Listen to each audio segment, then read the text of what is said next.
You know, it'll amaze you how many different situations one child will be in over the course of 1 year in school. And he needs to call upon that courage, and he needs to call upon that confidence on a daily basis. And if you don't have it, it's going to be very, very difficult to get to where you need to be in life. One of the most important things to remember about bullying is that there are different levels of bullying. And people think that they're going to come to a martial arts school and they're going to learn how to fight, and then we're going to go out and fight bullies. But that's not how it works. A bully doesn't start with physical violence. They don't just come after you and attack you. So what I do is I take a student and I do teach them how to fight. I teach them how to kickbox. I teach them how to grapple, which is defending themselves on the ground.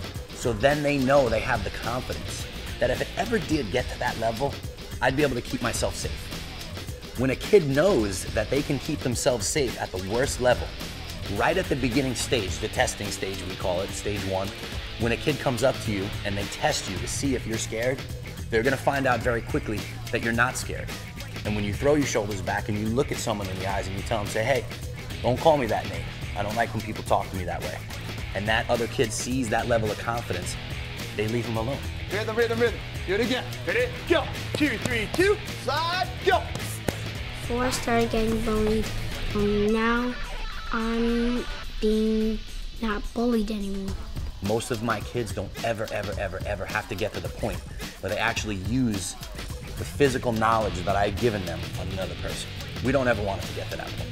We want them to be able to stop it right at the beginning, stage 1 we call it. If a parent were to come to me and say, you know, aren't you worried about your children getting hurt? Are you teaching them to fight? Are you teaching them to be aggressive? I think I would tell them a couple things. First of all, one of the things that's stressed a lot here is discipline. It's not go out on the mat and hit each other, or even when you are in a sparring situation, it's not go crazy and do whatever you want. There are rules. Same type of game that we just played with the jab, just now you use your cross, okay? I used to get in fights in school, and that didn't go over well with my teachers at all.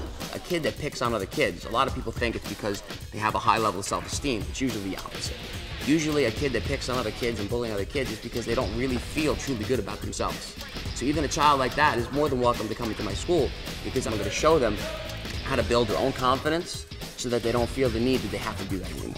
It actually makes you a better person, makes you stand up for yourself, makes you keep your head held high. Through the course of the 60 minutes when your body is tired and you're thirsty and you're working, but you want to quit, but your instructor doesn't let you quit, and he starts to teach you about self-discipline and non-quitting spirit, that translates into the other areas of your life.